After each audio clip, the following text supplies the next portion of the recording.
Vous allez bien? J'espère que ça sera la même chose tout à l'heure. Parce que malheureusement, derrière ces mots qui semblent plutôt anodins, je dois vous parler de quelque chose de terrible. Avant ça, mettons-nous d'accord sur le vocabulaire. Parce que vous avez entendu TTIP. Ça, c'est le sigle anglais de PTCI, Partenariat transatlantique pour le commerce et l'investissement, qui est le titre officiel. Alors certains disent GMT, Grand Marché Transatlantique, d'autres disent TAFTA, qui est la traduction de Accord transatlantique de libre-échange. On a comme ça toute une série de sigles pour désigner la même horreur, parce que c'est une horreur. Quand j'aurai terminé d'expliquer le contenu de ce qui est en négociation, je pense que vous serez d'accord avec moi pour dire qu'en fait, c'est le rêve de cet étrange humaniste, David Rockefeller, qui est en train de se réaliser. Quelque chose doit remplacer les gouvernements et le pouvoir privé, me semble l'entité adéquate pour le faire. Interview à l'hebdomadaire Newsweek le 1er février 1999. Vous allez voir, c'est de ça dont il s'agit. On nous parle de croissance, on nous parle d'emploi. Vous verrez qu'en fait, ce dont il s'agit, c'est de donner le pouvoir aux firmes privées. Un petit peu d'histoire pour réinsérer ce projet dans un contexte que je ramène, si vous le voulez bien, à 1986. 1986, c'est une année importante à deux égards. Tout d'abord, au niveau européen, il y a un nouveau président de la Commission. Il s'appelle Jacques Delors, l'auteur du plan Delors, c'est-à-dire du tournant de la rigueur de 1983. Et tout de suite, Jacques Delors propose un nouveau traité européen, qui est d'ailleurs le premier depuis celui de 1957, depuis le traité de Rome. Ce nouveau traité européen s'appelle l'acte unique européen. Son ambition est de faire passer ce qu'on appelait la communauté européenne d'un marché commun à un marché unique, ce qui deviendra effectif en 1993. Qu'y a-t-il d'important pour ce dont nous allons parler ce soir dans l'acte unique européen? Le primat de la concurrence affirmé comme jamais ce ne l'avait été auparavant. La concurrence est la règle qui l'emporte sur tout. Ça, c'est pour le premier événement. Le deuxième événement se passe de l'autre côté de l'Atlantique, en Uruguay, où commence une négociation qui va durer 8 ans, qu'on va appeler l'Uruguay Round. Je vais y revenir dans un instant. C'est une négociation dans le cadre de ce qu'on appelait à l'époque le GATT, l'accord général sur les tarifs douaniers et sur le commerce. Deuxième étape, 1990. 1990, c'est, tout le monde s'en souvient, quelques semaines, quelques mois après la chute du mur de Berlin. La fin de la guerre froide, la fin de la division du monde en deux blocs, la fin de la division de l'Europe en deux blocs. Et on a rêvé à ce moment-là. On parlait de nouvel ordre mondial. On rêvait aussi, en fait, certains rêvaient d'être en capacité, enfin, de construire une Europe européenne. Une Europe basée sur les valeurs qui sont celles qui sont les nôtres. Eh ben non, c'est pas ce qui va se passer. Nos gouvernements, à l'époque, font un choix crucial. Un choix définitif, en tout cas jusqu'à présent, un choix qui conditionne ce dont je vais vous parler ce soir, puisque nos gouvernements décident de lier le destin des peuples d'Europe au destin du peuple américain, et on signe une déclaration transatlantique. Déjà, à ce moment-là, 1990, cette déclaration transatlantique dit 4 choses. 1, on continue l'OTAN. La guerre froide, c'était fini. L'OTAN, c'était un outil de la guerre froide. Le pacte de Varsovie s'était dissous. Mais de notre côté, on continue l'OTAN. Et vous savez à quoi sert l'OTAN aujourd'hui? À faire ce que le Conseil de sécurité de l'ONU ne permet pas.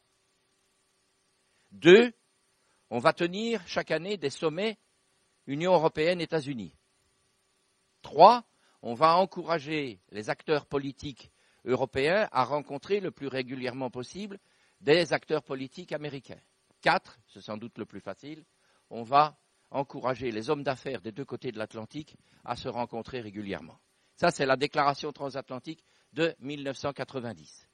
1995, les négociations qui avaient commencé en 1986 sont terminées depuis un an et entre en vigueur, en fonctionnement, l'Organisation mondiale du commerce. L'Organisation mondiale du commerce, on ne s'en rend pas compte, est aujourd'hui l'organisation internationale la plus puissante du monde.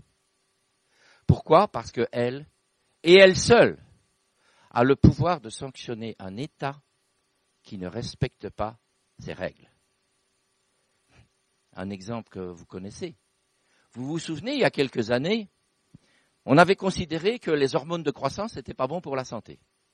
Et donc, on a décidé d'interdire l'usage des hormones de croissance, notamment pour l'élevage des bœufs. Et donc, on a très logiquement interdit aussi l'importation de viande de bœuf qui avait été traitée aux hormones de croissance. Ça n'a pas beaucoup plu aux éleveurs américains ou argentins. Et en tout cas, les États-Unis ont déposé plainte contre les pays d'Europe qui interdisaient le bœuf aux hormones à l'OMC, à l'Organisation mondiale du commerce. Et nous avons perdu. Parce qu'un critère de santé publique, c'est ce que pourchasse l'Organisation mondiale du commerce, c'est un obstacle à la concurrence. Si vous lisez les statuts de l'OMC, eh bien, le but de cette organisation, c'est d'éliminer tous les obstacles à la concurrence. Et nous allons voir qu'il y en a beaucoup, des obstacles à la concurrence, en tout cas dans les textes de l'OMC. Alors, qu'est-ce qui se passe quand on perd? Pour vous expliquer la puissance de l'OMC. Eh bien, quand on perd, quand un État perd, soit il paye des compensations, soit il supprime la règle qui a été l'objet du litige, donc ici interdire le bœuf aux hormones de croissance, soit les deux, payer compensation et supprimer la règle. Et me direz-vous, mais si on ne paye pas, et si on ne change pas la règle? C'est là la force. C'est là la nouveauté qui arrive avec l'OMC qui n'existait pas avant. Eh bien, l'OMC, alors, accorde à l'État qui gagne le droit d'appliquer 100% de taxes sur 60 produits qui viennent de l'État qui perd, sur une liste qui change tous les 6 mois. Quand vos produits sont augmentés de 100% de taxes, on ne les vend plus. C'est fini. Et c'est l'État qui gagne qui est l'exécutant de la sanction. Ils ont appelé ça, ils ont qualifié ça de grande avancée du droit international et ils ont appelé ça un droit de rétorsion. Moi, ça me rappelait plutôt la loi du talion. Voilà la puissance de l'OMC et des accords qu'elle gère et on va y revenir sous peu. 2007, eh bien, les États-Unis, le gouvernement américain et la Commission européenne décident de créer une institution internationale nouvelle, le Conseil économique transatlantique. Normalement, quand on crée une institution internationale, il y a un traité. Et normalement, quand il y a un traité, le traité, pour entrer en vigueur, doit être ratifié par l'Assemblée, le Parlement des pays signataires. Il n'y a rien eu de tout ça. C'est un acte de volonté de la Commission européenne et du gouvernement américain. Peut-être parce que la composition de ce Conseil économique transatlantique faisait un peu problème. Qu'est-ce qu'on y retrouvait? Toute une série d'organisations humanitaires du type Total, Chevron, la BNP, la Deutsche Bank. Vous voyez à quoi je fais allusion. Il y en avait 75. Et qu'est-ce que faisait ce Conseil transatlantique? Il conseillait la Commission européenne et le gouvernement des États-Unis. Alors, je vais revenir en 1995. Tout de suite, dès que les accords de l'OMC sont mis en vigueur, j'oublie peut-être de vous dire que l'ambition de l'OMC, c'est d'éliminer tous les obstacles à la concurrence. Vous pensez bien que c'est une ambition colossale, immense, puisque des obstacles à la concurrence, il y en a pratiquement dans toutes les activités humaines. Donc, l'idée, et c'est dans les textes, c'est de faire ça par des, je cite, séries de négociations successives. Et ça commence. Mais tout de suite, les pays riches, l'Europe, les États-Unis, le Japon, le Canada, l'Australie disent « ça va prendre trop de temps. Il faut qu'on fasse de nouveau une négociation serrée pour avancer plus vite. » Et ils essayent. Ils essayent en 97, ça échoue, parce qu'ils sont en désaccord entre eux, les pays occidentaux. Ils essayent de nouveau en 1999, et là, ça rate parce que ça se passe à Seattle. Ça doit vous rappeler quelque chose. À Seattle, c'est la naissance du mouvement intermondialiste, il y a tellement de manifestants qui bloquent les accès au centre des conférences que la conférence ministérielle de l'OMC ne peut pas se tenir. Puis, et là, survient le 11 septembre. Mais il se trouve que c'est le 11 septembre, c'est 2 mois avant la conférence ministérielle de l'OMC qui doit suivre, celle de Seattle. Et là, on va se servir du 11 septembre pour arracher une décision qui ne serait pas intervenue s'il n'y avait pas un certain climat. Je ne vais pas vous raconter des anecdotes. Moi, j'étais observateur à cette conférence qui se déroulait à Doha, au Qatar. Mais tout a été fait. Tout a été fait pour influencer les pays qui étaient très, très réticents, et notamment les pays du Sud, à ce qu'ils marquent leur accord. Je vous donne un seul exemple. Il y avait à l'époque, à la Commission européenne, un commissaire au commerce, encore un humaniste du genre Rockefeller. Malheureusement, celui-là, il est français. Il s'appelle Pascal Lamy. J'ai été le témoin à proche distance. Pascal Lamy s'adressant à 2 ministres africains et à un ministre latino-américain, comme ça. Si vous n'acceptez pas nos propositions, vous vous faites les complices des terroristes. C'est ça les méthodes que nous utilisons, nous, enfin ceux qui nous représentent. Bon, démarre alors le cycle de Doha. Les négociations commencent. Eux, ils n'avaient pas appelé ça le cycle de Doha, ils avaient appelé ça un cycle pour le développement. 2 ans plus tard, on se retrouve à Cancun. Et à Cancun, il y a une centaine de pays du Sud qui disent, et notamment à Pascal Lamy, écoutez, vous avez appelé ça un cycle pour le développement, c'est vrai, c'est juste. C'est un cycle de développement pour vos multinationales, pas pour nous. Nous, c'est fini, on ne joue plus. On n'est pas d'accord. Et vous savez, à l'OMC, il faut l'unanimité. Et puis, dans les années qui suivent, émergent, c'est le cas de le dire, les pays émergents, ceux qu'on appelle aujourd'hui les BRICS, le Brésil, la Russie, l'Inde, la Chine, l'Afrique du Sud, qui tiennent le même discours. Du coup, patatras, tout bloque à l'OMC. Et vers 2010-2011, Pascal Lamy, qui est entre-temps devenu directeur général de l'OMC, les multinationales savent récompenser leurs serviteurs, il est bien obligé de constater l'échec du cycle de Doha.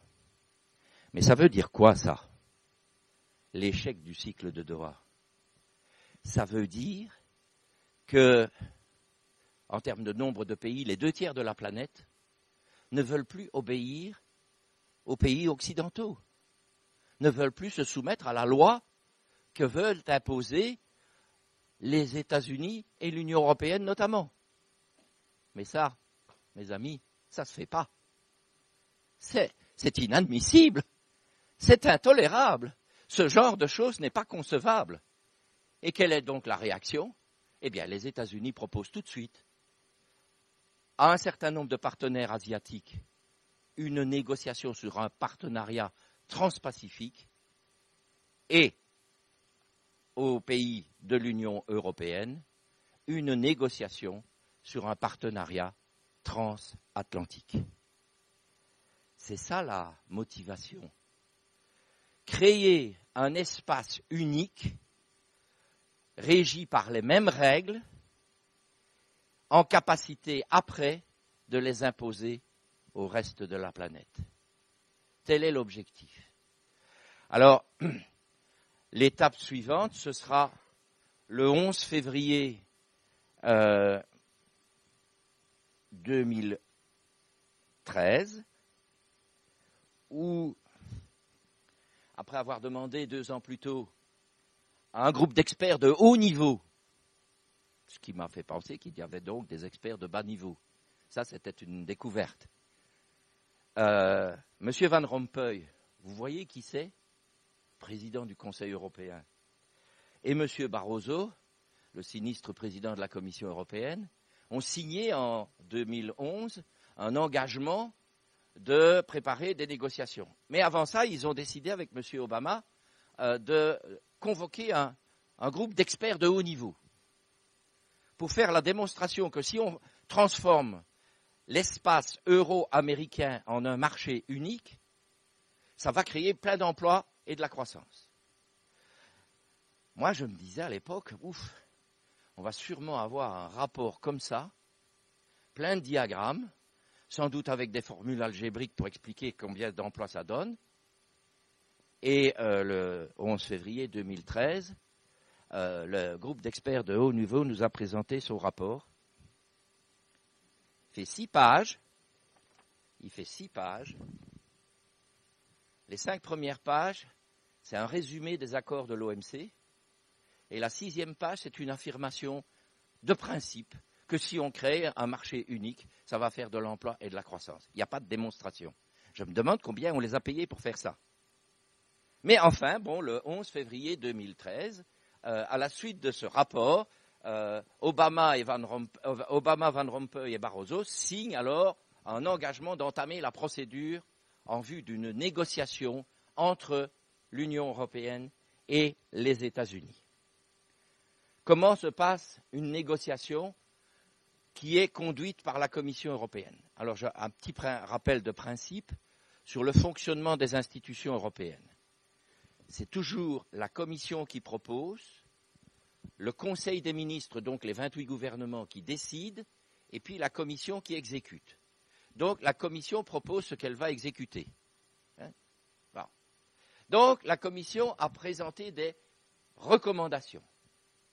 Elle a fait ça, elle a consulté, elle a beaucoup consulté. Elle a même été obligée d'avouer que sur 130 réunions qu'elle a organisées pour préparer ses recommandations, 119 étaient avec le monde des affaires et de la finance. Les 11 autres, c'était avec les syndicats, les organisations de consommateurs et les organisations de défense de l'environnement. 11 d'un côté, 119 de l'autre. Classique. Entre janvier 2012 et avril 2013, pour préparer donc ce document. Et puis un jour, c'est-à-dire le 14 juin de l'an passé, eh bien, le Conseil des ministres s'est réuni à Bruxelles. Pour nous, Français, c'était, à l'époque, c'était Madame Brick, qui était ministre du Commerce, qui est allée donc apporter le soutien de la France à ce projet. Et les 28 gouvernements ont marqué leur accord. Vous allez voir, c'est pas un projet technique. C'est pas comme on en a eu si souvent dans les négociations, par exemple du GATT, des négociations pour discuter du prix du quintal de blé ou de la tonne de beurre. Non. Ce dont il s'agit, ce sont des choix de société.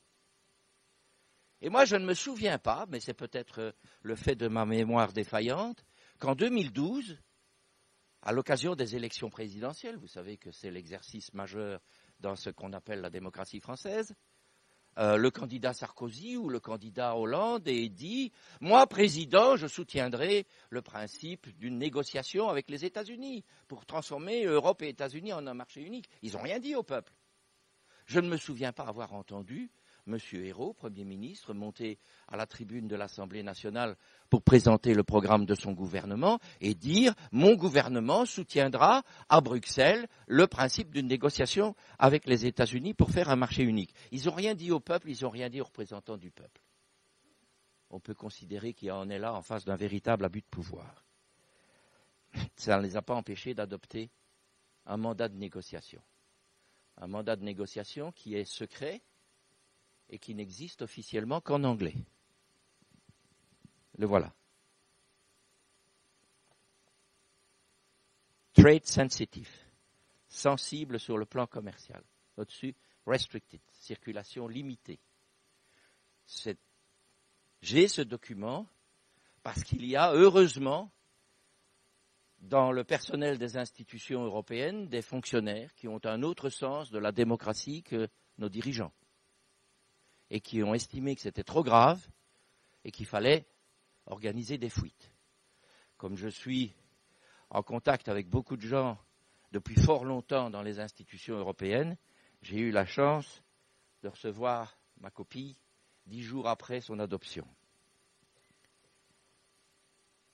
Pourquoi est-il secret? La version officielle, c'est il ne faut pas que les États-Unis sachent ce que nous voulons. Alors là, il y a beaucoup de choses à dire. Parce que vous allez le voir, ce que les Européens veulent n'est pas fondamentalement différent.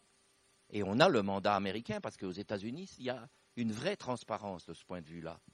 Le mandat de négociation du ministre, enfin on dit secrétaire d'État aux États-Unis, du secrétaire d'État au commerce, il a été soumis au Congrès avant la négociation. Donc nous, on peut comparer. C'est à peu près la même chose qu'ils demandent. D'ailleurs, je dois vous raconter quelque chose qui me semble très significatif. C'était à une de mes conférences sur le sujet. Ce soir, c'est la 95e. Il y a quelqu'un dans le débat après qui a posé la question la plus intelligente que j'ai jamais entendue en 95 conférences. Êtes-vous sûr qu'il négocie? Parce que les 119 réunions, là, ça s'est fait avec qui? Ben pour la France, les entreprises du CAC 40 et leur équivalent allemand, britannique, etc., qui ont tout un siège aux États-Unis. Donc en fait, ce qui est en jeu, c'est ce que veulent les multinationales euro-américaines, dont les gouvernements se font les porte-paroles, et dont pour nous, la Commission européenne est le négociateur. Donc il fallait, puisque c'était secret, puisque cet argument ne tenait pas la route, cacher aux États-Unis ce que nous voulons, en plus que les États-Unis nous espionnent. Non, il fallait se rendre compte pourquoi vraiment c'était secret, mais pour que nous ne le sachions pas. Parce que quand on sait ce qu'il y a là-dedans, on ne peut que s'y opposer. Donc moi j'ai fait cet effort, avec d'autres, de traduire. Ah, ça n'a pas été facile, hein. Ça n'a pas été facile parce que ce n'est pas de l'anglais de la rue. C'est pas de l'anglais de l'homme de la rue de Londres, c'est même pas de l'anglais du professeur d'université d'Oxford ou de Cambridge, c'est de l'anglais de l'OMC. C'est-à-dire un anglais technocratique, économico-financier technocratique. Voilà, c'est ça l'anglais de ce texte. Et donc ça demandait beaucoup de travail. Mais finalement, je l'ai traduit parce que j'estime que c'est un devoir citoyen de mettre ce qui est dans ce texte à la disposition de tout le monde, en français, dans notre langue. Et donc j'en ai fait un petit bouquin où vous avez les 46 articles, plus, quand c'est nécessaire, une explication sur ce que ça veut dire, et chaque fois, un commentaire critique. Je me suis arrangé avec un ami qui est aussi un militant, qui est un petit éditeur de Perpignan, parce que moi j'habite les Pyrénées-Orientales, indépendamment de mon accent. Et je lui ai dit, attention, tu n'imprimes pas en Espagne, parce que nous défendons des salaires corrects pour les Espagnols aussi bien que pour les Français, donc tu imprimes en France. Du coup, il a accepté, parce qu'il est militant. Ceci coûte 5 €, c'est le prix de revient. Il y en aura à votre disposition, si vous le souhaitez, au moment où on partagera le verre de l'amitié. Voilà, c'était l'exercice qui me semblait important de faire et que je fais aussi à travers ces conférences avec d'autres. Heureusement, on est de plus en plus nombreux à en faire pour que chacune et chacun puisse s'approprier ce texte et le combattre. Donc la suite de la procédure, c'est après l'approbation par le Conseil des ministres, les traités disent, ah oui, je ne vous ai pas expliqué, article 207 TFUE, il y a 2 traités maintenant, depuis que on a fait le traité de Lisbonne, on a en fait recréé 2 traités européens. Il y a un traité sur l'Union européenne, TUE, et un traité sur le fonctionnement de l'Union européenne, TFUE. Et c'est dans l'article 207 du TFUE qu'on a ce que j'ai résumé qui est sous vos yeux. Donc, le texte dit que la Commission est le négociateur unique. Alors, c'est qui? C'est le commissaire européen au commerce, un successeur lointain de Pascal Lamy, qui, dans la commission sortante, puisque celle présidée par M. Barroso finira sa vie le 31 octobre, il s'appelle Karel de Gucht. Et il est belge, ça c'est pas grave, ça se soigne, j'en suis l'exemple vivant. Pourtant, il a quelque chose de français. Il a comme un sosie. Vous vous souvenez l'individu qui habitait Villeneuve-sur-Lot, Cahuzac? Monsieur de Gucht, il est poursuivi pour fraude fiscale dans son pays. C'est d'ailleurs pour ça qu'il n'a pas pu rempiler dans la prochaine Commission européenne. Idéologiquement, faisons un peu de génétique fiction. Imaginez une rencontre nocturne entre Margaret Thatcher et Ronald Reagan, et ça donne Karel de Gucht. Voilà. Alors ça, c'est encore plus difficile à prononcer que de Gucht. C'est la personne qui lui succède, qui pourrait être sa sœur, du même point de vue de la fiction génétique. Elle est suédoise et elle s'appelle Malmröm. C'est du pareil au même. D'ailleurs, ils appartiennent à la même formation politique, le Parti libéral européen. Donc ça ne va pas aller mieux, hein. Ça, c'est sûr. Bon, en fait, donc, M. de Gucht était le patron de la négociation avec les États-Unis, accompagné d'un bataillon d'experts. Il y a même toute une hiérarchie dans son équipe de négociateurs. Alors, il y a un truc dont il faut se méfier. Enfin, je suis enclin à dire qu'il faut toujours se méfier quand les gouvernements s'expriment. C'est une question de santé mentale démocratique.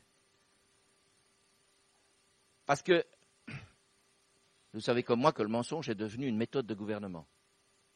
Et donc on a eu un exemple à propos de ça au mois de novembre de l'an passé. Au mois de novembre de l'an passé, du cabinet de Mme Brick fuitait des informations du genre « on ne sait pas ce qui se passe. C'est à Bruxelles, c'est à Washington, on n'a pas les documents ».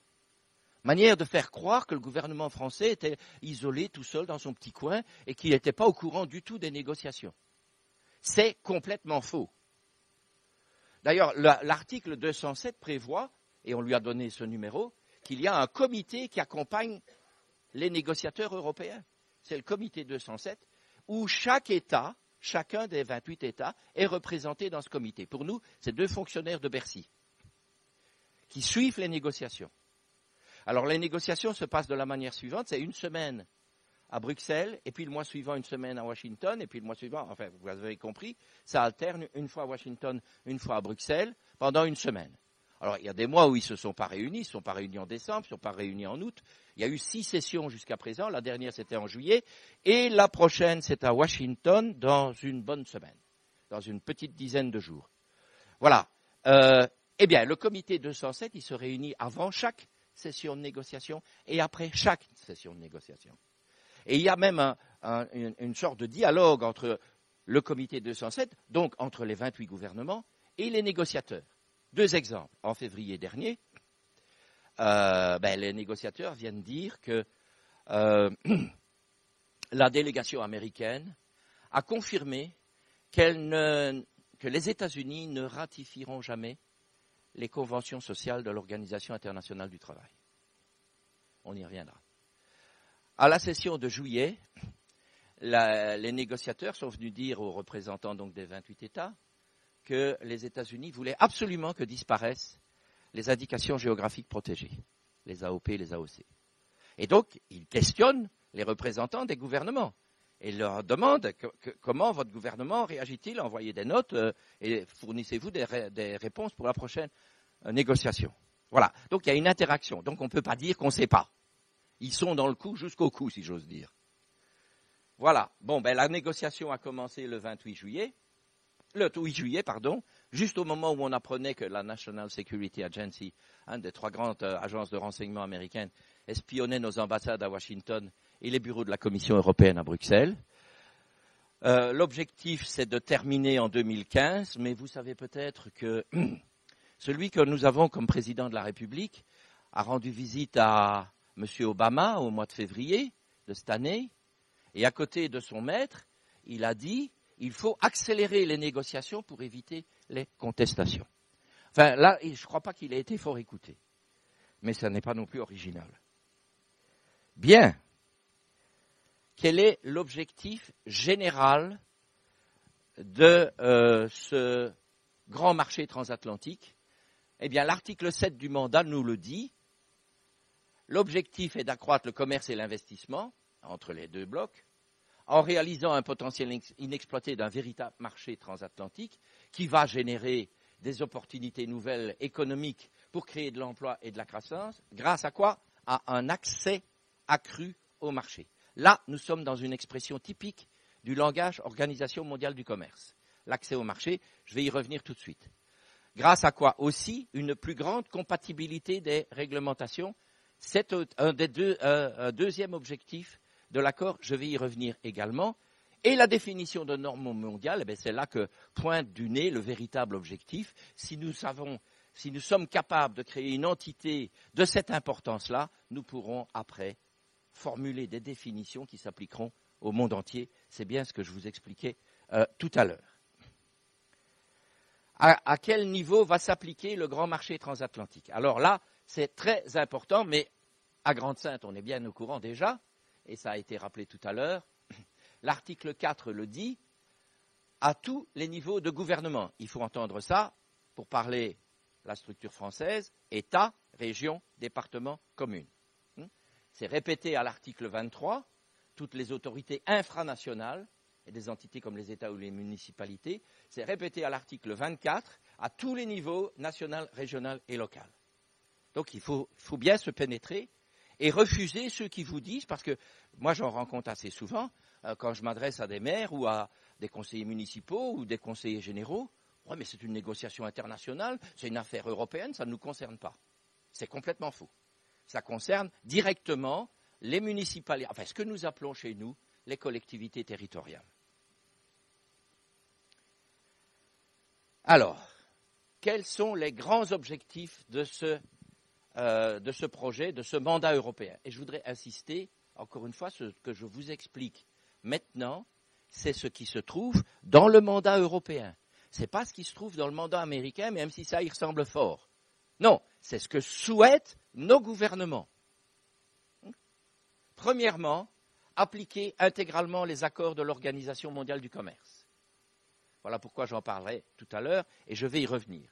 Deuxièmement, rendre, dit le texte, compatibles les normes en vigueur dans les pays de l'Union européenne avec celles appliquées aux États-Unis. 3. Enlever aux tribunaux officiels le pouvoir de trancher tout conflit sur les normes entre firmes privées et pouvoirs publics et confier ce pouvoir à un mécanisme de règlement des différends. On va y revenir. 4. Supprimer les droits de douane entre États-Unis et Union européenne. 5. Rendre inutile tout amendement au texte. On va passer ces 5 points-là en revue. Et on commence donc par le premier. Appliquer entièrement les règles et les obligations de l'Organisation mondiale du commerce. On a 2 articles qui en parlent. L'accord sera ambitieux, global, équilibré et pleinement compatible avec les règles et les obligations de l'OMC. 3. L'accord prévoira la libéralisation réciproque du commerce des biens et des services, ainsi que des règles sur les questions en rapport avec le commerce, avec un haut niveau d'ambition d'aller au-delà des engagements actuels de l'OMC. Point, fermez les guillemets, j'ai oublié. Voilà. Donc, c'est réaliser complètement, entièrement, les objectifs des accords de l'OMC et aller au-delà. Et aller au-delà. Alors, qu'est-ce que ça va vouloir dire? D'abord, rappelons-nous ce que sont les accords de l'OMC. Vous retrouvez l'expression « accès au marché ». Vous vous rappelez l'article, le premier que je vous ai montré, comment on va arriver à créer, à exploiter ce gisement inexploité transatlantique vient notamment par l'accès au marché. Qu'est-ce que c'est l'accès au marché? Excusez-moi, je viens de découvrir qu'il y avait une faute de frappe. Élimination des barrières tarifaires et non tarifaires. Décidément, je l'ai répété. Qu'est-ce que c'est les barrières tarifaires? Les barrières tarifaires, tout le monde connaît, mais ça ne s'appelle pas comme ça s'appelle tout simplement des droits de douane. Les barrières tarifaires, ce sont les droits de douane et les réglementations douanières, les formulaires, si vous voulez. Ça, ce sont les barrières tarifaires. Les barrières non tarifaires, ça, c'est ce qu'on trouve dans la constitution d'un pays, dans ses lois, dans ses règlements, qui fait normes. Normes sociales, normes environnementales, normes sanitaires, normes alimentaires, normes techniques. Ça, ce sont les barrières non tarifaires. Et donc, l'objectif, c'est de les éliminer, puisqu'il s'agit d'obstacles à la concurrence. Et nous avons déjà, je vous disais tout à l'heure, à partir de 1995, l'ambition, c'était d'avoir des séries de négociations successives et d'arriver à des accords. On a déjà toute une série d'accords annexes dans l'agriculture, dans la réglementation sanitaire, dans les textiles, dans les normes sur les produits, dans les mesures sur les investissements, les mesures anti-dumping, enfin vous avez ça sous les yeux. Deuxième grand accord de l'OMC, la GCS, l'accord général sur le commerce des services.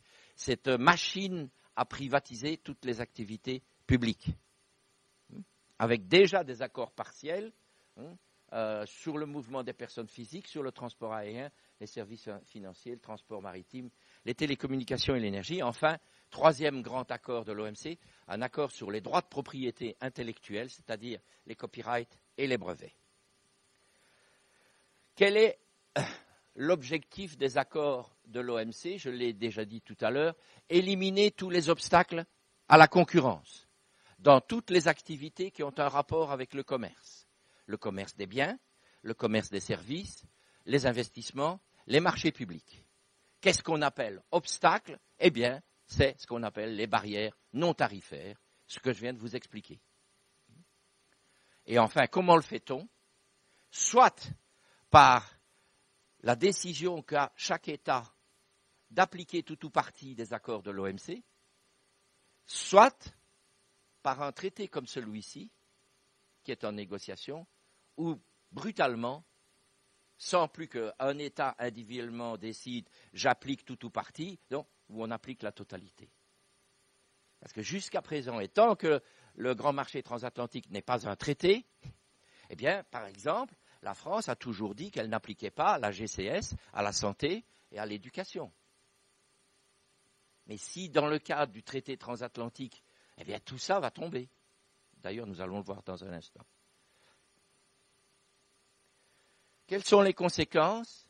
Eh bien, c'est ce que je viens de dire. L'application des accords de l'OMC à un secteur type d'activité dépendait d'une décision qu'on appelle un engagement de chaque État.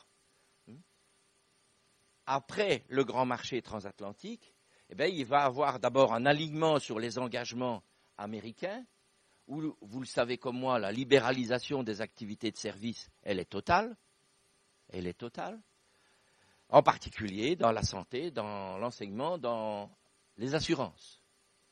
Et on le voit assez que notre système, ou plutôt nos systèmes de sécurité sociale, parce qu'il n'y a pas qu'en France qu'il y a un système de sécurité sociale en Europe, sont véritablement aujourd'hui une cible pour les compagnies d'assurance.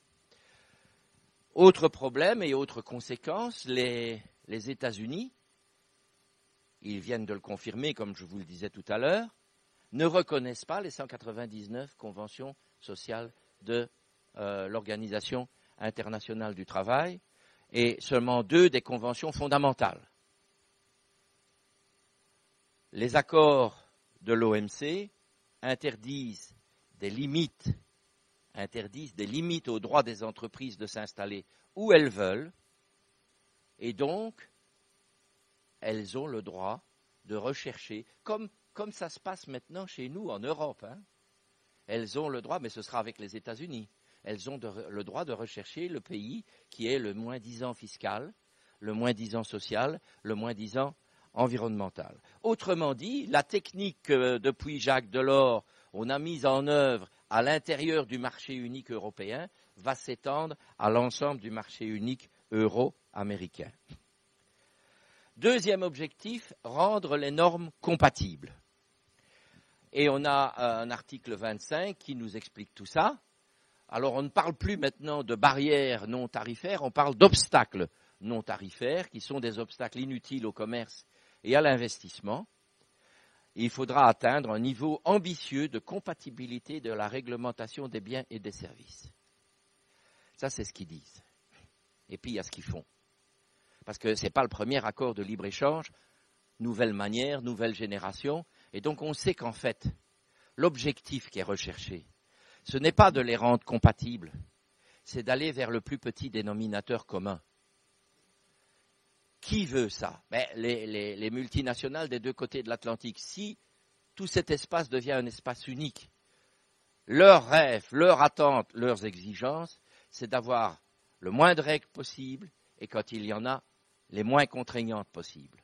C'est la recherche du plus petit dénominateur commun, indépendamment du fait que de toute façon, dans un grand nombre de domaines, il y a des exceptions, mais les normes aux États-Unis sont moins protectrices, sont moins rigoureuses qu'elles le sont dans les pays de l'Union européenne. Alors, on va utiliser des techniques comme la reconnaissance mutuelle. Je ne sais pas si vous savez ce que c'est la reconnaissance mutuelle. Moi, je n'aime pas les pièges à cons parce que souvent, quand il y a des pièges à cons, les cons, c'est nous. Hein? Et ça, c'en est un. Qu'est-ce que c'est la reconnaissance mutuelle? Je reconnais les législations qui s'appliquent chez toi, donc tu peux les appliquer chez moi, et réciproquement. Ça vous rappelle rien? C'était dans la proposition Bolkestein. C'est ce qu'on appelle le principe du pays d'origine. Mais il est là. Mais vous savez comme moi qu'ils ont un talent fou pour faire ressusciter ce qu'on a fait disparaître. Hein. Alors l'harmonisation, évidemment, il n'y a rien de plus beau, hein, l'harmonisation. Hein, c'est la crème fraîche hein, sur le gâteau, quoi. Hein. Et une coopération mutuelle renforcée entre les régulateurs. L'harmonisation des normes va se manifester dans 4 domaines particulièrement. D'abord, en ce qui concerne les mesures sanitaires et phytosanitaires. On parle de quoi? On parle de la santé des humains, des animaux et des plantes. Il y a déjà un accord à l'OMC sur ce sujet-là, et il y a un accord vétérinaire entre l'Union européenne et les États-Unis. On va partir de là pour étendre, c'est-à-dire pour démanteler les réglementations en matière sanitaire et phytosanitaire. Mais alors, ce qui est stupéfiant, c'est ce que dit le texte européen avec l'exigence que les protections soient basées sur des preuves scientifiques. L'interdiction du bœuf aux hormones de croissance a été considérée par les Américains comme du protectionnisme, sans fondement scientifique. Les Américains disaient, mais non, chez nous on ne meurt pas. Certes, ils grossissent, ils ne meurent peut-être pas, ça on n'en sait rien. Les OGM, pareil, ils disent, ça n'a pas de fondement scientifique de s'opposer aux OGM. Et sur le poulet chloré ou le porc à la reptocamine, c'est le même argument. Mais c'est le texte européen qui dit qu'il faut des fondements scientifiques. Moi quand on m'a appris à négocier, on m'a toujours dit, tu ne dois jamais te mettre sur le plan de l'adversaire, de celui avec qui tu vas négocier. Tu ne dois jamais adopter ses arguments, sinon tu es cuit. C'est ce que nos gouvernements, quand ils ont accepté le mandat, ont fait. On s'est mis sur le terrain des États-Unis. Je voudrais quand même ajouter quelque chose. Depuis quand doit-on justifier scientifiquement nos choix? Si un peuple décide qu'il n'aime pas le bœuf aux hormones, c'est son choix. Depuis quand faudrait-il maintenant des justifications pour qu'un choix soit légitime? Puisque c'est un choix. Mais on en est là. On en est là. Deuxième matière, les réglementations techniques. Alors, c'était il y a un peu de temps, au début de l'année, je faisais une conférence à Paris Et dans le public, il y avait un polytechnicien. Ah, ça c'est redoutable, parce qu'un polytechnicien connaît beaucoup de choses. Et c'est d'ailleurs depuis cette conférence que je sais que nous avons en France 400 000 normes techniques. C'est lui qui l'a dit. Et c'est vrai qu'il y en a parfois qui sont un peu excessives. Mais les normes techniques, ça sert à quoi? Ben, ça sert à expliquer comment il faut construire une automobile, un moulin à café, une machine à laver, que sais-je, un médicament, un produit alimentaire. Et il y a à chaque fois des exigences de marquage pour que l'utilisateur ou le consommateur soit informé, pour que des précautions en matière de sécurité ou de santé puissent être prises. Eh bien là, on a une note de négociation de la Commission européenne qui nous dit que les exigences de marquage doivent être limitées à ce qui est l'essentiel et le moins restrictif pour le commerce. Le commerce avant la santé, le commerce avant la sécurité. Troisième paquet, et là c'est clair, ça a au moins le mérite d'être très clair. Nous avons énuméré sous nos yeux une série de secteurs où ils vont tenter d'aller vers la diminution la plus forte des normes. L'automobile, les produits chimiques, les produits pharmaceutiques, et alors vous apprécierez la formulation, les industries de la santé, parce que pour ces gens-là, la santé, c'est une industrie. Les technologies de l'information et de la communication, les services financiers. Là, on peut être certain qu'ils vont tenter d'aller vers d'ailleurs, il le dit, afin d'éliminer les barrières non tarifaires existantes, d'empêcher l'adoption de nouvelles, ce qui veut dire qu'on ampute le droit d'un État de réguler, empêcher l'adoption de nouvelles, et de permettre l'accès au marché à un niveau supérieur. Voilà. Ça, c'est pour l'harmonisation des normes. Conséquence, eh bien, il y en a de plusieurs ordres. D'abord, le rapport au risque. Il est radicalement différent entre ce qui se passe chez nous et ce qui se passe aux États-Unis. Chez nous, en principe, ne me faites pas dire ce que je ne dis pas, je ne dis pas que c'est parfait et que c'est toujours respecté. Mais en principe, on ne met en circulation un produit ou un processus qu'après avoir vérifié son innocuité. C'est le principe de précaution. Aux États-Unis, on met en circulation un produit ou un processus et on regarde ce qui se passe. Ce n'est pas vraiment la même chose. Chez nous, la vérification des risques concerne aussi les risques pour ceux qui fabriquent la chose, qui fabriquent la voiture ou qui fabriquent un médicament ou qui fabriquent n'importe quoi. Et donc, c'est lié aux conditions de travail et à la santé et à la sécurité des salariés. Ce n'est pas le cas aux États-Unis. La reconnaissance mutuelle, je vous ai dit ce dont il s'agissait, et ça se traduit par ce qu'on appelle aujourd'hui en Europe le détachement des travailleurs. Autre conséquence, il y a une grande menace pour les normes sanitaires et alimentaires qui sont en vigueur dans nos pays et qui sont beaucoup plus sévères, restrictives, protectrices que celles qui sont en vigueur aux États-Unis. Il y a aussi une grande menace pour notre viticulture. Quand je dis notre, c'est européen, que ce soit français, espagnol, portugais, italien ou grec. Parce que déjà en 2005, la Commission européenne a passé un accord avec les États-Unis. C'est à la suite de ça qu'on peut introduire des copeaux de chêne dans la vinification. Et donc, ce qui permet à certains de mettre sur l'étiquette de la bouteille vieillie en fût de chêne, alors qu'on a simplement mis des copeaux. Il y a une énorme pression américaine pour aller beaucoup plus loin, avec des complicités européennes. Je vous raconte parce que c'est un sujet qui me tient à cœur, j'adore le vin. Et j'ai fait un petit livre en 2007, que j'avais intitulé « Menace sur la civilisation du vin », parce que la commissaire européenne de l'époque à l'agriculture, Madame Fischer-Boel, danoise, buveuse de bière donc, elle avait fait des propositions hallucinantes. Arracher 400 000 hectares de vignobles, dont la moitié en France. Modifier complètement les règles d'œnologie et de vinification. Pourquoi ? Pour permettre d'y introduire des additifs génétiquement modifiés qui permettraient, selon les modes qui sont en vigueur outre-Atlantique, qu'une année le vin sente la framboise, l'année suivante la fraise, l'année d'après la cerise, que sais-je. Parce que c'est ce qu'ils demandent. Et donc, le texte nous dit l'accord devrait examiner, étoffer et compléter les accords commerciaux sectoriels existants entre les États-Unis et l'Union sur le commerce du vin. Ceux qui aiment le vin, ceux qui considèrent que le vin, c'est plus qu'un breuvage, c'est aussi un fait de culture et de civilisation, eh bien, je les invite à être vigilants sur ce point-là aussi. Et puis, il y a, comme je vous le disais tout à l'heure, et ça vient d'être confirmé dans la négociation, une menace pour les indications géographiques protégées.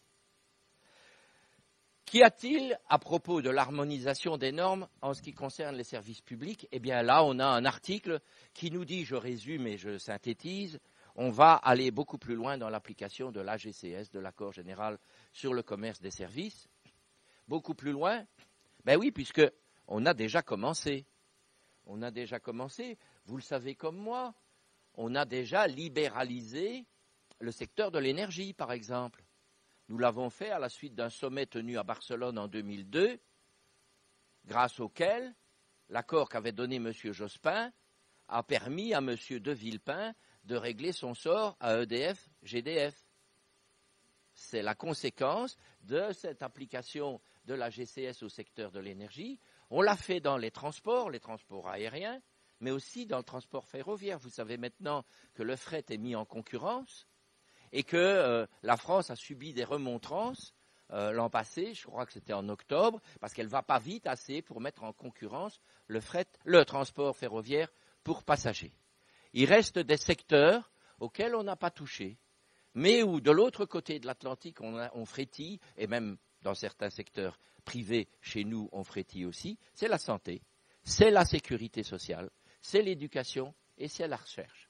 Il est clair que si ce traité devient une réalité, on y passera aussi. On a un gros article 24 sur les marchés publics. Et vous voyez là, de nouveau, qu'il est bien rappelé que ça s'applique à tous les niveaux, y compris le niveau municipal. Or, vous savez comme moi, les pouvoirs publics doivent faire appel à cette technique de marché public. En principe, il y en a qui ne le font pas, et normalement la justice doit les poursuivre. Vous voyez à quoi je fais allusion. Qu'est-ce qu'il est dit là-dedans? Il est dit d'abord que ça va concerner aussi les services publics. Il est dit qu'il faudra assurer un traitement non moins favorable que celui accordé aux fournisseurs établis localement. Ça, c'est ce qu'on appelle le principe du traitement national. C'est une des grandes obligations de l'OMC. Traiter l'étranger comme on traite le national. Alors, il ne s'agit pas des personnes, il s'agit des firmes. Je vous donne un exemple très concret. Si cet accord devient une réalité, quelques-unes des plus grandes et prestigieuses universités américaines, Yale, Harvard, Berkeley, que sais-je, où il faut à peu près $100 000 par an d'inscription, peuvent venir s'implanter chez nous. En vertu du principe du traitement national, accorder un traitement non moins favorable que celui accordé aux fournisseurs locaux, ce que la France consacre pour le financement de ses universités, je parle des universités publiques, elle devra l'accorder de la même manière aux universités privées américaines qui viendront s'installer sur son sol. C'est impossible. Il n'y a déjà pas assez de sous pour nos propres universités, donc on ne le fera pas. Si on ne le fait pas, qu'est-ce qui se passera? Tribunal. Qu'est-ce qui se passera? On perdra, puisqu'on n'aura pas respecté la règle. Donc, on sera devant le choix de payer des compensations qui s'évalueront sans doute en milliards de dollars ou de supprimer la règle. Mais supprimer le financement de nos universités, ça veut dire quoi? Les privatiser. Ça, c'est le principe du traitement national qui est dans les accords de l'OMC. C'est la technique infernale conçue par les négociateurs des accords de l'OMC, c'est-à-dire nos gouvernements. À l'époque, Premier ministre, successivement, Rocard, Cresson, Bérégovoy. C'est eux qui ont négocié ça. Voilà. Alors, en plus, il ne devra, parce que ce sera considéré comme des obstacles ayant un impact négatif sur les marchés publics, les exigences de localisation et les exigences de production locale. Donc, si une municipalité ou un département, dans un appel d'offres, dit « il faudra que vous veniez vous installer sur le territoire de ma commune ou sur le territoire de mon département », exigence de localisation, ça sautera. Et si vous dites, ben voilà, par exemple, un appel d'offres pour les cantines scolaires, vous devrez faire appel à des fournisseurs locaux et de préférence bio, exigence de production locale, ça sautera. Et si ça ne saute pas, eh ben vous allez voir comment ils vont s'en sortir. Ah oui, l'exception culturelle. Ah, on en a beaucoup parlé de ça. D'ailleurs, on n'a même parlé que de ça. On n'a pas parlé de tout le reste. Vous vous souvenez, après le 14 juin 2013, donc après la décision de Bruxelles d'accepter le mandat, on n'a parlé que de ça dans nos journaux. On a dit grande victoire de la France. Mais moi, j'aimerais bien voir ce qu'il en est très exactement. D'abord, oui, il y a un article 6 où il est prévu que dans le préambule du traité futur, on va faire tout ce qu'il faut en vertu de la convention de l'UNESCO. Mais comme je vous le disais tout à l'heure, les États-Unis n'ont pas ratifié la convention de l'UNESCO. Et autre chose que vous ne savez peut-être pas, c'est qu'il y a une grande différence entre le droit français et le droit international. En droit français, un préambule vaut texte. Il est contraignant. Le préambule de la Constitution de la Ve République a la même force contraignante, obligatoire, que les articles qui suivent. En droit international, un préambule, c'est du vent, c'est du baratin, c'est du blabla. Ça, c'est du blabla. Alors, quelle était la pierre qu'a apportée Mme Brick quand elle était à Bruxelles ? 21, article 21, les services audiovisuels ne sont pas couverts par le présent chapitre, c'est le chapitre sur les services. Et les théâtres, et les opéras, et les musées, et les bibliothèques, et les archives, et le patrimoine, eh bien ça c'est couvert. Alors, ce que je viens de vous énumérer, ben, ce sont les noms des directions au ministère de la Culture. Ce sont tous des secteurs auxquels le traité va s'appliquer. Donc on n'a sauvé que l'audiovisuel. Et encore. Parce que je ne sais pas si vous vous souvenez, le 14 juin au soir, qu'est-ce qu'il a dit, M. Barroso ? Moi, ça m'a particulièrement choqué. Mais comme, vous savez, le zèle des néophytes, je suis devenu français, donc peut-être que je suis plus cocardier que les Français de naissance. J'ai été très choqué parce que M. Barroso, il a dit, les Français, c'est des réactionnaires. Il était furieux d'avoir dû lâcher ça, le 21. Et il a obtenu le 44. Et le 44, c'est quoi ? Mais si la Commission veut représenter les services audiovisuels devant le Conseil des ministres et que ce jour-là, le ou la représentante de la France est un peu distraite, les services audiovisuels tomberont sous le coup de l'accord. À mon avis, Juncker, le nouveau président de la Commission, qui est un filou, il est luxembourgeois. Non, mais c'est extraordinaire, les Luxembourgeois. Ils sont 300 000, et ça fait 60 ans qu'ils empêchent l'harmonisation fiscale, qui permettrait l'harmonisation sociale. Et ils sont que 300 000. Eh bien, Juncker, à mon avis, il fera ça entre le 14 juillet et le 15 août l'année prochaine. Voilà. Bon, maintenant, l'énergie. Ah, l'énergie, c'est grave. C'est très grave. Si vous vous contentez, il y a tout ça qui est sous vos yeux, mais si vous vous contentez de lire la dernière ligne que j'ai soulignée, ça suffit pour être fou furieux. Garantir un accès libre et durable aux matières premières. Nous avons une philosophie de l'État, qui est d'ailleurs complètement différente de celle des États-Unis, c'est que nous considérons que l'État est le gardien de l'intérêt général. Et dans cet article, on assiste à l'abandon de la souveraineté publique sur le sol et sur le sous-sol, puisque on devra garantir de manière libre et durable l'accès aux matières premières, c'est-à-dire garantir aux firmes privées l'accès aux matières premières. Avec ça, la loi qui interdit la prospection et l'exploitation du gaz de schiste, elle ne tient pas 24 heures. Et tout le reste.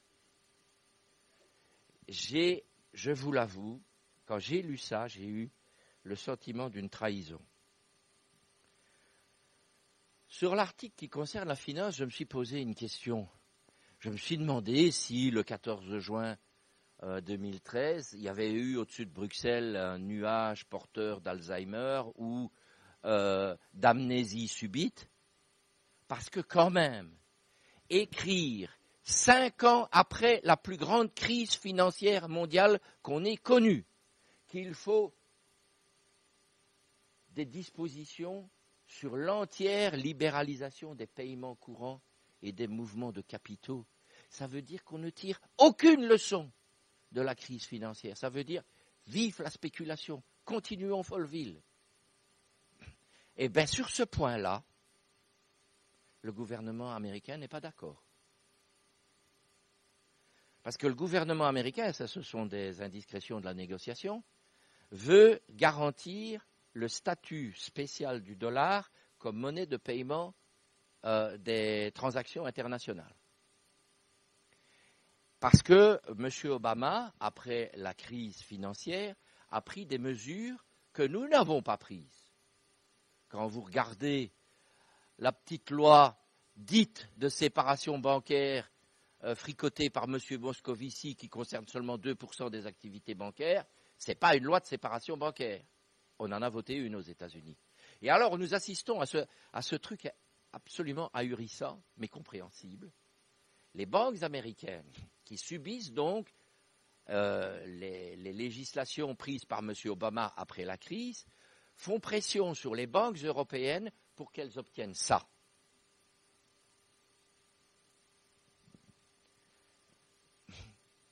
Alors, partenariat transatlantique pour le commerce et l'investissement. Donc l'investissement, c'est quelque chose d'important. Nous avons un article 22 qui nous dit qu'on va libéraliser et protéger les investissements.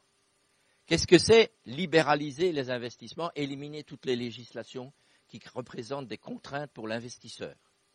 Ça peut être de respecter des législations en matière de salaire, en matière sociale, de sécurité et d'hygiène, en matière d'environnement, imposer à une usine qui vient s'installer, lui interdire plutôt de déverser ses eaux usées dans la rivière qui passe à côté. Ce sont toutes des restrictions qui sont imposées à un investisseur. Protéger un investissement, c'est le mettre à l'abri de toute fiscalité. Donc nos gouvernements ont décidé qu'il fallait avancer dans la libéralisation et la protection des investissements.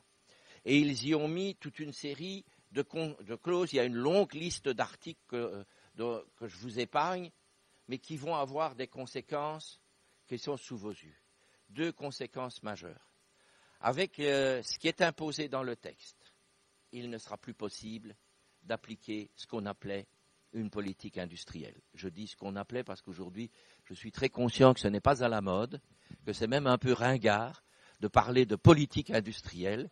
Ce n'est plus dans l'air du temps de concevoir que les pouvoirs publics ont des responsabilités par rapport au tissu industriel d'un pays. Il faut laisser ça à la main invisible du marché. Oui, mais nous les humains et notre planète, nous faisons pour la première fois de l'histoire de l'humanité face à des défis comme on n'en a jamais connu et d'une gravité extrême. La destruction de la biodiversité, le saccage de l'environnement et les changements climatiques. Alors le jour où, enfin, ceux qui se disent responsables, qui nous gouvernent là, à Bruxelles, à Paris, à Londres, à Moscou, à Pékin, à Washington, le jour où enfin ces soi-disant responsables prendront les décisions qu'il faut pour lutter contre la destruction de la biodiversité, le changement climatique et le saccage de notre environnement, ils auront besoin d'une politique industrielle. Parce qu'on ne pourra plus laisser faire n'importe quoi, n'importe comment par les firmes privées. Eh bien, on ne l'aura plus. Deuxième conséquence, quel va être l'impact de cette liberté accordée aux investisseurs sur nos législations nationales ou locales ou nos réglementations en matière de temps de travail, de salaire différé, de conditions de travail, de sécurité, d'hygiène, de respect de l'environnement et de bénéfices nets. Avant d'aller plus loin, je vais vous raconter une petite histoire. C'était en 1997-98. Je ne sais pas si vous vous souvenez, le gouvernement de l'époque, ça s'appelait la gauche plurielle. Le Premier ministre, c'était M. Jospin. Fin décembre 1997, un député de la majorité, un député vert, M. Yves Cochet, pour ne pas le citer, interpelle le ministre de l'économie et des finances, M. Strauss-Kahn. Vous voyez? Oui. Bon. Et il dit, Monsieur le ministre, des rumeurs circulent sur une négociation ultra secrète, comme aujourd'hui, qui concernerait des choses extrêmement importantes auxquelles la France serait associée. Pouvez-vous nous en dire plus? Et M. Strauss-Kahn répond, oui, effectivement, nous participons à une négociation sur un projet qui s'appelle Accord multilatéral sur l'investissement, AMI. C'est secret parce que il ne faut pas que les gens avec qui nous négocions soient au courant de ce que nous voulons, comme maintenant. Mais, dit M. Strauss-Kahn, rassurez-vous, ce sera très bon pour la croissance et pour l'emploi, comme maintenant. Heureusement, quelques semaines plus tard, grâce à des camarades du Canada, il y a des fuites. Et on découvre ce que c'est le projet AMI, c'est une monstruosité. Ça suscite un mouvement de protestation, des mobilisations qui vont être très fortes, puisque à un certain point, la pression sur les élus de la majorité va être telle qu'ils vont dire à M. Jospin, ça, si ça vient, nous ne le signerons pas. Nous ne le voterons pas. Et M. Jospin est obligé de retirer la France de la négociation. L'AMI, fini, patatras, mort. Je me suis parfois demandé, et je croyais bien que je ne veux pas manquer de respect par rapport à ce que je vais dire, si dans le monde des affaires et de la finance, on n'était pas des zélés lecteurs de la Bible. Parce que, manifestement, ils maîtrisent parfaitement la technique de la résurrection. Le voilà, il est de retour. Il est de retour. L'AMI, c'était ça. C'est-à-dire enlever à la justice officielle le pouvoir de trancher un conflit entre un investisseur et l'État sur les normes. Mais il faut être plus précis, parce que les journalistes, quand ils en parlent, ils disent investisseur-État. Bon, déjà, le texte mentionne que ça concerne aussi les régions, les départements, enfin les collectivités territoriales, donc c'est investisseurs, pouvoir public. Et l'article 32 nous dit que lorsqu'il s'agit de normes sociales et environnementales, eh bien, il y aura aussi ce mécanisme de règlement des différends. Et on a un article 45 qui étend ce mécanisme à la totalité des matières couvertes par l'accord. De quoi s'agit-il? Alors, c'est toujours plus facile d'en parler en France qu'ailleurs parce que nous avons un exemple à 90% qui est correct. C'est le groupe d'arbitrage créé pour M. Tapie. De quoi s'agit-il? Eh bien, il s'agit de confier le règlement d'un conflit entre une firme privée et le pouvoir public, non plus à un tribunal, mais à une structure privée qu'on appelle un groupe d'arbitrage. Alors, il y en a certains qui disent c'est un tribunal arbitral. Je n'aime pas du tout cette expression, parce qu'un tribunal, nous savons bien ce que c'est. Un tribunal, c'est d'abord une institution permanente. Un groupe d'arbitrage, c'est une structure créée au cas par cas, selon les opportunités. Madame Lagarde voulait ça, un autre ne l'aurait pas voulu, on ne l'aurait pas fait. Un tribunal est composé de magistrats, qui sont des gens formés, et ça fait des longues études, et qui sont encadrés par des lois. Un groupe d'arbitrage est composé de personnes privées. Oh, c'est souvent des avocats d'affaires. Parfois, d'ailleurs, les avocats d'affaires des deux côtés appartiennent au même cabinet. Mais si je convenais à une des parties, puisque ce sont les parties qui choisissent les arbitres, je pourrais très bien être arbitre. Ce sont des personnes privées. Un tribunal, vous le savez comme moi, administre la justice en public. Un groupe d'arbitrage se réunit à huis clos. Un tribunal, quand il a pris son jugement, celui-ci est susceptible d'appel. Certainement en première instance, mais même en appel, on peut encore éventuellement aller devant la Cour de cassation. Un groupe d'arbitrage prend sa décision, elle est exécutoire immédiatement et non susceptible d'appel.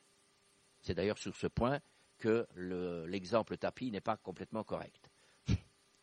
Ça n'est pas de la justice. Ou en tout cas, c'est confier un devoir de justice à une structure privée. Mon interprétation n'est pas une interprétation. C'est la réalité qui a justifié qu'un membre du gouvernement allemand, devant le Parlement allemand, pose la question, mais pourquoi donc les firmes privées ne feraient-elles plus confiance aux tribunaux nationaux?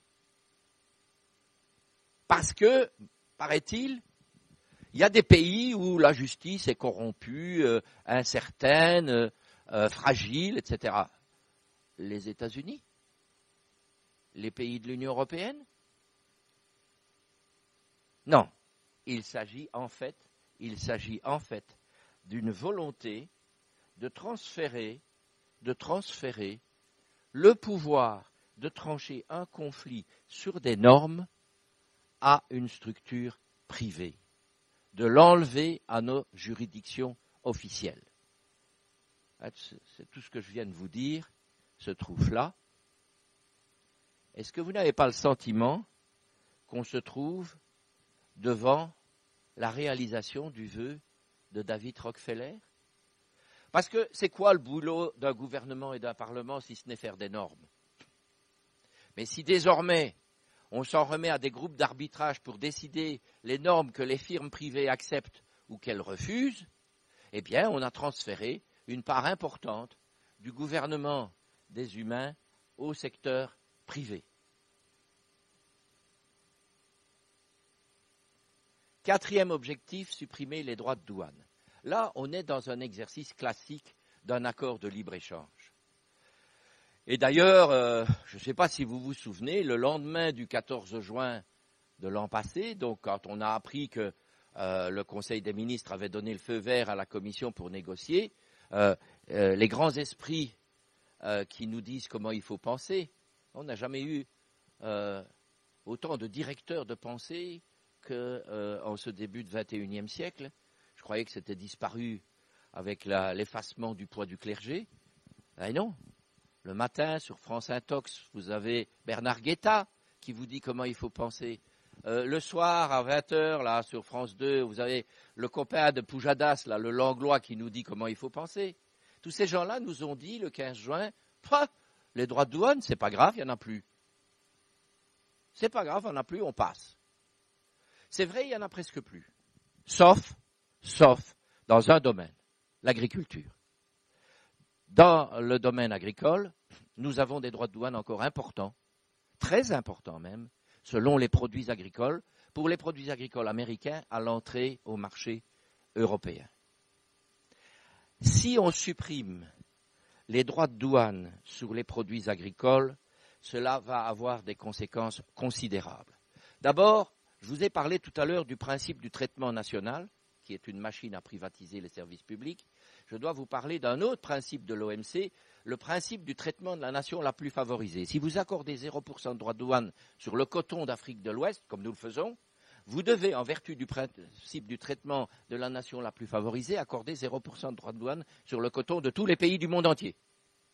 Donc, si on accorde 0% de droits de douane sur les produits agricoles américains à l'entrée en Europe, nous devrons accorder 0% de droits de douane sur tous les produits agricoles de tous les pays du monde, puisque pratiquement tous les pays du monde sont à l'OMC aujourd'hui. Vous me direz, il y aura réciprocité.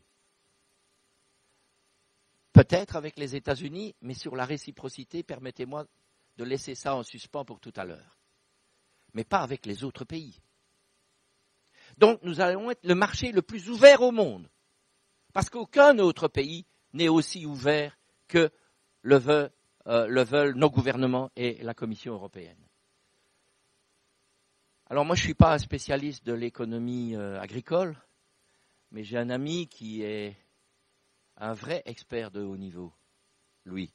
Il est professeur à la fac à Toulouse, il est agroéconomiste, nous sommes collègues au conseil scientifique d'Attaque, il est le conseiller de la Confédération paysanne, et il a, dans un document important, analysé les conséquences de la suppression du droit de douane produit agricole par produit agricole, parce que les tarifs, comme on dit, diffèrent d'un produit à l'autre.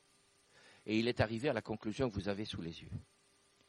C'est que pour résister face à ce tsunami de soja et de blé génétiquement modifié qui va venir aux États-Unis, face à tout ce qui va arriver du reste de la planète, pour résister, c'est-à-dire aujourd'hui dans le monde tel qu'on veut qu'il soit, être compétitif, il faudra industrialiser bien davantage notre agriculture. Ça a deux conséquences. Ça veut dire la disparition des petites et des moyennes exploitations. Alors ne me dites pas que c'est fait. C'est vrai qu'il en disparaît beaucoup, presque chaque jour, mais il y en a encore. Et il y en a encore dans d'autres pays de l'Union européenne, et en grand nombre.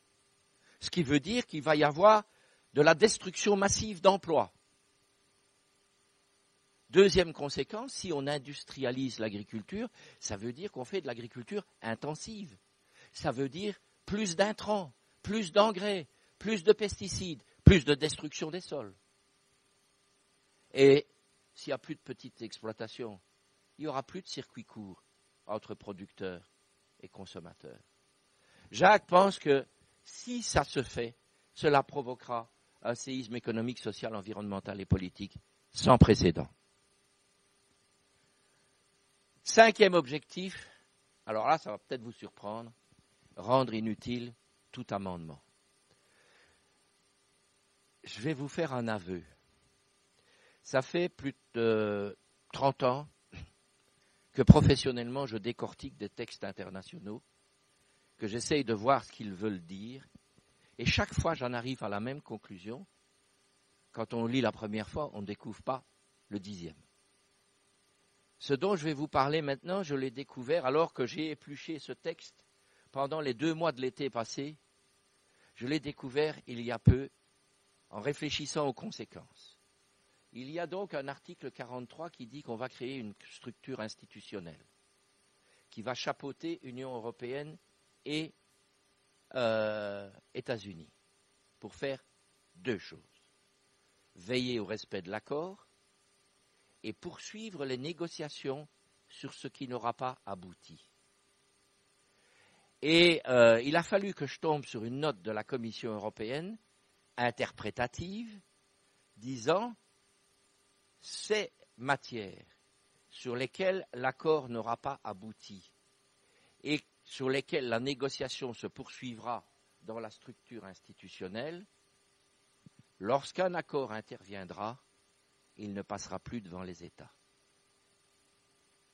Ça veut dire quoi? Bon, entre-temps, M. De Gucht, dans une conférence qu'il a faite à Prague, a donné un nom à cette institution qui va donc contrôler la déréglementation. Il l'a appelé un conseil pour la coordination réglementaire. Mais ça, c'est classique. Quand vous regardez un texte européen, que vous regardez le titre, souvent le titre dit le contraire de ce que dit le texte. Ici, l'intitulé de la structure, Conseil pour la coordination réglementaire, va désigner une structure qui va veiller à la déréglementation. Ça veut dire quoi concrètement? Mais ça veut dire, comme le promettent un certain nombre de parlementaires de la majorité aujourd'hui, qui vont amender le texte, qui vont enlever les menaces sur les normes sociales, les normes environnementales, que même s'ils y parvenaient, de toute façon, cette structure reprendra tout ce qui n'aura pas abouti, et donc tout ce qu'on aura pu enlever, si tant est qu'on a enlevé, le négociera et l'imposera. Ce texte n'est pas à amender, ce texte est à rejeter. Parce que si sauf à supprimer l'article 43. Ce serait peut-être le seul amendement acceptable, puisque ça laisserait la pleine souveraineté aux États d'accepter par la suite de nouvelles négociations et de nouveaux résultats de ces négociations. Mais si ce texte reste, toutes les promesses qu'on peut faire, et je connais les lettres qu'envoient aujourd'hui les députés de la majorité à des collectifs anti-TAFTA, où ils promettent qu'on va enlever ceci, qu'on va protéger cela, mais tout ça c'est du vent. Tant qu'il y a l'article 43, c'est du vent, puisque ce qui ne sera pas réglé dans la négociation présente le sera réglé par cette structure, avec cette énorme différence que les États n'auront plus rien à dire sur ces décisions-là. Voilà. C'est assez diabolique, mais il faut être habitué à savoir qu'ils ont un génie d'invention extrêmement dangereux. On ne sait rien sur cette structure institutionnelle, sauf ces deux missions. On ne sait pas qui va la composer, on ne sait pas qui va la contrôler. On ne sait qu'une chose, ce qu'a dit Mme Clinton.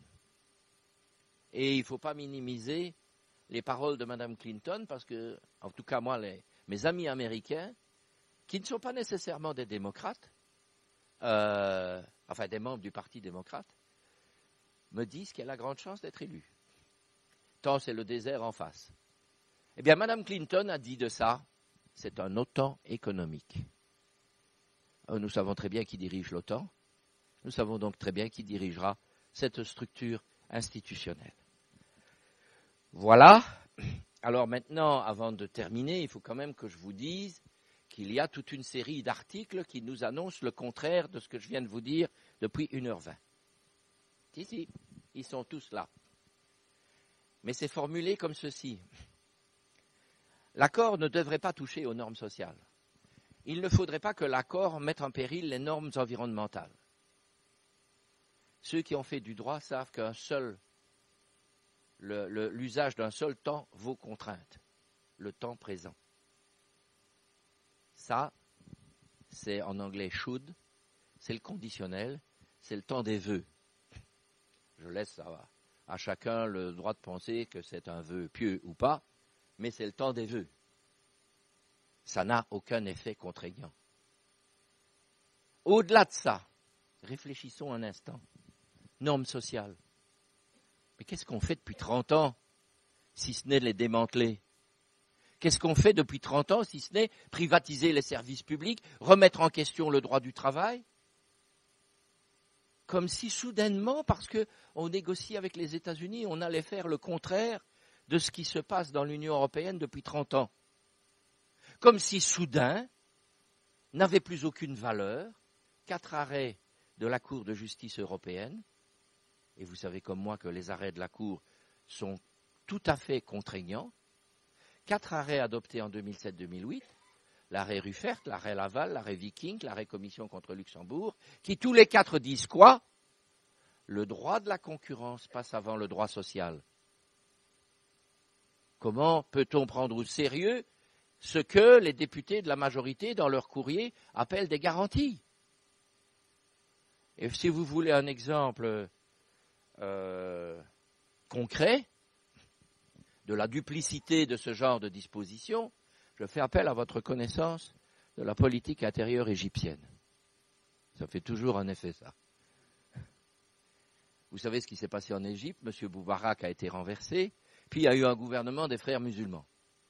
Alors, ce n'est pas ma tasse de thé, mais ce n'est pas le sujet non plus. Par contre, ce gouvernement a fait adopter une législation qui impose aux entreprises étrangères travaillant en Égypte un salaire minimum garanti pour le personnel égyptien. C'est plutôt sympa, non? J'ai le regret de vous annoncer que la Commission européenne a déposé plainte contre l'Égypte à l'OMC pour discrimination. Et si vous voulez un exemple du même tonneau en matière d'environnement, je vous amène au Canada. On voyage, hein? Au Canada, il y a des provinces. Ce n'est pas des régions, c'est des provinces. Il y a une province qui s'appelle l'Ontario. Et en Ontario, les autorités sont assez intelligentes, enfin, de mon point de vue. Vous ne pouvez peut-être pas être de mon avis. Mais elles ont décidé d'une fiscalité dégressive. Moins une usine pollue, moins elle paye d'impôts. Pas mal, non? j'ai le regret de vous apprendre que la Commission européenne a déposé plainte contre le Canada à l'OMC pour la fiscalité de l'Ontario. En plus qu'on invoque des conventions que nous avons signées et que les États-Unis n'ont pas signées et auxquelles ils n'adhèrent pas. Donc c'est garanti, c'est du vent. Bon, maintenant il faut quand même que je vous parle des avantages. Parce que tout ça c'est pour notre bien quand même. On va avoir plein d'emplois, on va avoir une croissance formidable. Tu parles. Alors ils ont commandé une étude sérieuse.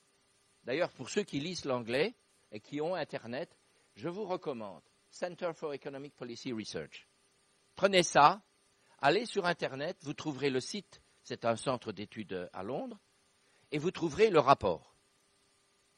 Le rapport dont je vais vous dire ce qu'il y a dedans. Parce que malheureusement, ni la Commission européenne, ni nos gouvernements qui ont validé ce rapport ne nous disent la vérité sur ce qu'il y a dedans. D'abord, les auteurs de ce rapport disent, je résume, on nous a demandé mission impossible. Comment évaluer en termes d'emplois créés la modification de la réglementation sur la fabrication d'une machine à laver ou la réglementation d'une norme sociale? Comment évaluer ça en termes d'emplois créés et en impact sur la croissance? Donc ils disent, pas possible de donner des résultats à court terme. Et donc vous avez ce que vous n'avez lu dans aucun journal, ce que vous n'avez jamais entendu dire, c'est que les prévisions en termes de croissance et d'emploi, c'est pour dans 13 ans, à l'horizon 2027. Et dans le rapport, il est dit, en termes d'augmentation de la croissance, 0,5 dans 13 ans. Et en termes d'augmentation d'emploi, 400 à 500 000. Alors qu'aujourd'hui, en 2014, nous avons 27 millions de chômeurs dans l'Union européenne. En plus, depuis ce... Oui, et alors, vous avez peut-être entendu que la Commission européenne dit, mais chaque famille va recevoir 514 € en plus chaque année. Si vous allez dans le document, ça ne se trouve nulle part. Ça sort de l'imagination féconde de M. de Gucht, mais quand on sait qu'il est poursuivi pour fraude fiscale, il faut se méfier quand même. Bon, on a 4 autres rapports. Et dans ces 4 autres-là, il y en a un allemand. Ah, tout ce qui est allemand, c'est mieux maintenant. C'est ça la grande mode. Puisque c'est allemand, c'est juste. Puisque c'est allemand, c'est bon. Ah. Et en plus, le rapport vient de l'Institut Bertelsmann. Je ne sais pas si vous savez, c'est l'institut que consulte régulièrement le gouvernement allemand. Donc, c'est sûr. Eh bien, qu'est-ce qu'il dit, Bertelsmann? Au lieu de 2027, 2029. Au lieu de 0,5, 0,8. Au lieu de 500 000, 800 000. Voilà. Tout ça. Tout ça pour ça. Sur les 5 rapports, il n'y en a pas un qui annonce 1 million d'emplois créés dans 13 ou 15 ans. Il n'y en a pas un qui annonce 1% d'augmentation du taux de croissance dans 13 ou 15 ans. C'est pas un projet pour la croissance et pour l'emploi, c'est un projet pour donner le pouvoir aux firmes privées. Parce que si ça se réalise, alors pour le secteur privé, ce sera tout de suite tout ça. Ce sera tout de suite la baisse et la disparition des obligations sociales, sanitaires, environnementales et culturelles. Ce sera tout de suite la liberté d'investir ce que le secteur privé veut, où il veut, comme il veut, et d'en retirer le profit qu'il veut. La phrase 2, c'est la définition de l'investissement par le PDG d'American Express. Ce sera tout de suite le secteur privé, unique bénéficiaire de la concurrence libre et non faussée, et les normes seront édictées par le secteur privé pour le secteur privé. C'est trop gros? C'est pas possible? Vous avez le droit de le penser. Mais nous avons un exemple vivant grandeur nature sur 20 ans. Il y a un peu plus de 20 ans, au mois de janvier, les États-Unis, le Canada et le Mexique ont signé un accord qui est exactement celui qui est en négociation avec les États-Unis maintenant.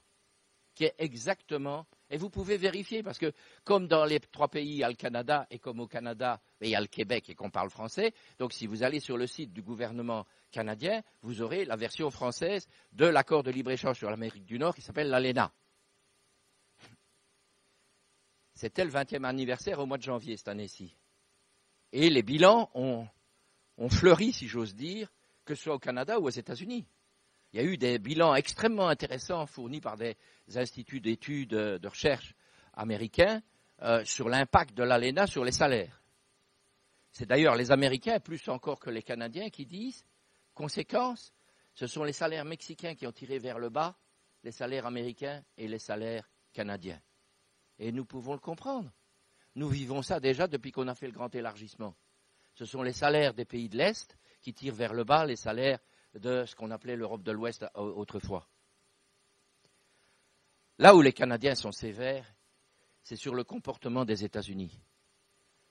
Les Canadiens disent que les États-Unis ne respectent pas l'accord, qu'ils continuent à soutenir leurs géants industriels et leurs géants agricoles, qui subventionnent. Et il y a dans un rapport canadien cette phrase terrible, la signature des États-Unis n'est pas digne de foi. Nos gouvernants feraient quand même bien de s'en inspirer un petit peu.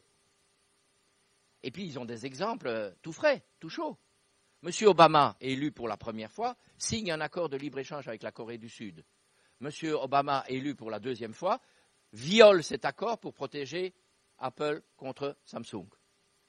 C'est comme ça qu'ils font les Américains. Les Américains défendent les intérêts des Américains. Nous, on défend les intérêts des multinationales, quelles qu'elles soient. Il y avait, autrefois, dans la Constitution du Mexique, un article protégeant les territoires des peuples premiers, donc avant que les Européens n'arrivent. Un investisseur américain a considéré que c'était une limite, un obstacle inacceptable à son droit d'investir où il veut, où il voulait plutôt. Et donc il a demandé au secrétariat de l'ALENA de créer un groupe d'arbitrage pour attaquer le gouvernement mexicain, pour l'article dans sa constitution. Et évidemment, le gouvernement mexicain a perdu.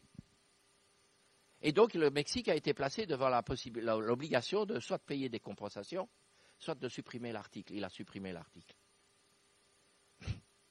Il y a un peu plus de 20 ans, le Mexique était exportateur net de produits agricoles. Il était autosuffisant et il vendait d'abondance ses productions agricoles, surtout du maïs. 20 ans d'ALENA plus tard, le Mexique est importateur net et entre 3,5 millions et 5 millions de paysans ont perdu leur emploi. C'est exactement ce que redoute le professeur Berthelot pour nous. Alors, s'agissant du mécanisme de règlement des différends, voyons comment ça a fonctionné, puisque c'est un copier-coller dans le projet Grand Marché Transatlantique. Voyons comment ça a fonctionné au sein de l'ALENA. En 20 ans, à 30 reprises, le gouvernement du Canada a été... on a déposé plainte contre le gouvernement du Canada à 30 reprises, c'est-à-dire des firmes américaines ont déposé plainte à 30 reprises contre le gouvernement du Canada. Le gouvernement du Canada a perdu 30 fois. En 20 ans d'ALENA, à 5 reprises, des firmes américaines ont déposé plainte contre le gouvernement du Mexique. Le Mexique a perdu 5 fois. En 20 ans d'ALENA, 26 firmes mexicaines ou canadiennes ont déposé plainte contre le gouvernement des États-Unis et elles ont perdu 26 fois. Ça veut dire quoi? Ça veut dire que c'est un leurre, ce mécanisme de règlement des différends. C'est un machin pour faire croire qu'il y a une justice alors que la seule volonté, c'est de donner le pouvoir aux firmes privées, et en l'occurrence aux firmes privées américaines. Alors je voudrais, pour conclure, lire avec vous ce que disait le président Salvador Allende devant l'Assemblée générale des Nations unies en septembre 1972. Nous faisons face à un conflit frontal entre des entreprises transnationales et les États.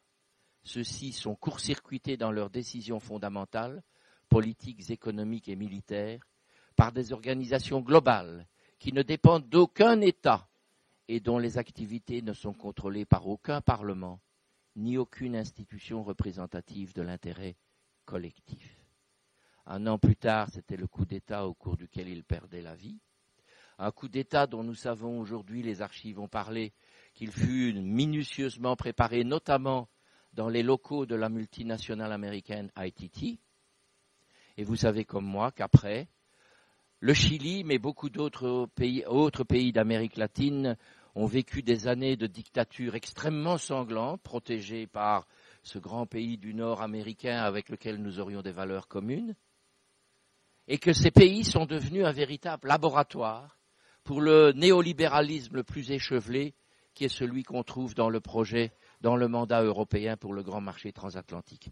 Vous savez aussi que depuis peu, les pays d'Amérique latine, enfin un certain nombre, réussissent à force de volonté à s'émanciper de la tutelle américaine. Ils en sont maintenant même à penser à concevoir plutôt une banque à eux, à côté de la Banque mondiale, un fonds monétaire à eux. Ils résistent, ils ont tiré les leçons de cette période. Nous avons l'exemple de l'Amérique latine. Nous avons l'exemple de l'ALENA. Et nous avons devant nous trois négociations secrètes qui voudraient nous amener au sort qui fut celui des pays d'Amérique latine pendant la dictature.